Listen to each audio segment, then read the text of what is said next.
I grew up in a pub in Norwich. So I always remember as children we were either upstairs or outside. I needed to be resourceful, so I'd pick up a scrap of my dad's end roll of wallpaper and a few coloured crayons, and I'd be either upstairs drawing when the weather was bad or outside building dens in the garden. My father always said when he called the children I was the last to hear because I was always out doing something or the other. I moved to Maidstone as a student, and I've lived with my partner in Maidstone for the last 35 years.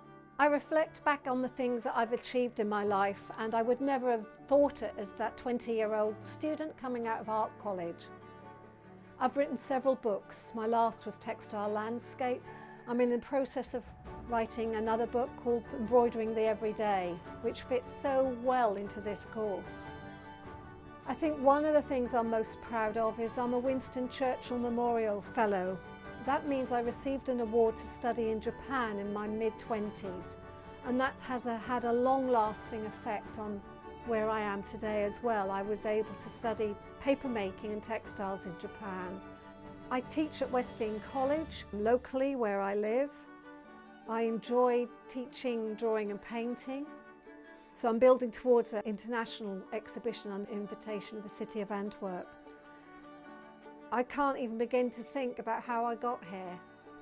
Most people who are engaging with my work today may not know about me is that I trained in community arts, and that meant I've worked with hospitals and the prison service.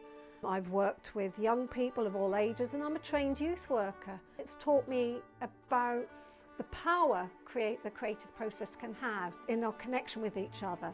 That has remained important to me throughout my life.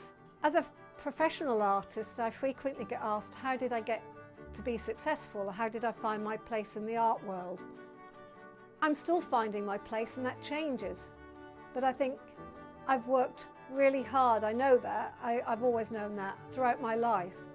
But I think you find your own place by connecting to a tribe. And I mean by the people around you, the people whose opinions you value. So why has my practice involved teaching, I wonder? What is it about engaging with others that informs me and my process? I think that's precisely it. By engaging with people in workshops, in a teaching, in a community context, I discover things along the way about myself, and that dialogue we have with each other means sometimes I just don't take myself too seriously. That's what I think teaching gives to me, that I'm not the most important person. The person who's sharing their experience with me is what teaching is about. Being in a workshop, online, in a studio, whatever way we exchange information is a learning experience for us all.